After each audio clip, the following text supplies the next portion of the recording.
and welcome to the International Daily Roundup with People's Dispatch, where we bring you some of the top stories from across the globe. For our first story today, we look at Brexit.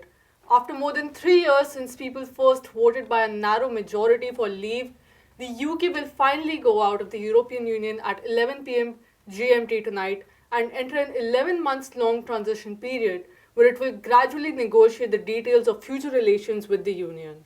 The day will mark an end to a dramatic phase in the country's history, which had divided the country between Leave and Remain groups and had caused 3 elections and fall of 2 prime ministers. To talk about it further, we have with us Abdul. So, Abdul, can you first tell us what is going to happen in this 11-month-long transition period? Though technically, UK is leaving the European Union technically because the political representation in European Parliament, the representation in European Court of Justice, and all these institutions, there is a withdrawal.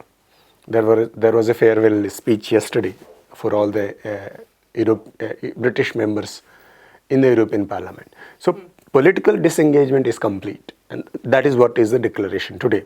But after today, there will be 11-month transitional period in which, till 31st December 2020, in which Britain will negotiate, UK will negotiate the terms and condition on which it will leave the EU.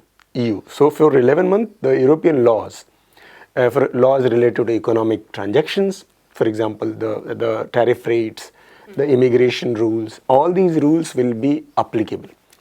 It will be only lifted after the declaration of an agreement. I'm not saying that agreement has to happen. There might not be an agreement also. So leaving European Union with deal or without deal will be decided in these 11 months. So that is what is. And so what is the current public mood right now? What are the conditions in Britain right now? Because as we know, that even though people voted for leave in the Brexit vote, but after that it does seem that the mood is not the same. No, when we say people voted for Brexit, we should not think that all the UK people voted for leave, correct? We know it is a very narrow margin, only 52% people voted for leaving. Rest of 48 have very strong opinions about remaining. You should remember the debate which happened before the vote, before the referendum, in which the polarization was complete. It is not a mild difference of opinion. It is a strong difference of opinion based on certain factual understandings. So those who want to remain, they see the benefits in retaining the European membership, particularly the working class population, people from Scotland, people from Ireland. These people, urban proletariat population, these people think that European laws are good for them. It not only benefits them economically, it also provides them certain safeguards which UK law will not be able to provide. Why? Because of the bias of certain conservative sections. So that division is quite clear on the ground. One. Second thing is, if you see within the political factions in Britain, majority of the people do not have a clear-cut position. If you see today's celebration, the list of events which are scheduled for today, there is a celebration at 11 o'clock and there is a demonstration against Britain leaving the European Union. So you'll see today's British society, UK society is completely divided, fragmented. The political class is fragmented. So we all know that Liberal Party, the Labour, the Scottish National Party, the Irish nationalist parties, they are all in favour of either second referendum to decide whether we should continue with what happened in 2016 or they want to remain. And then there is a strong section of the urban conservative middle classes who does not want the European membership.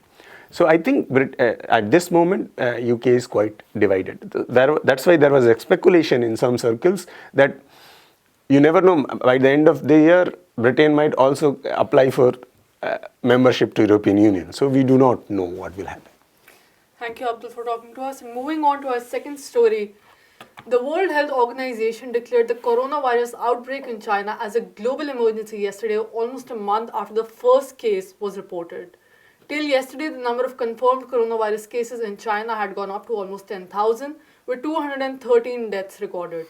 China has put more than 100,000 people under medical observation to check for possible symptoms of infection.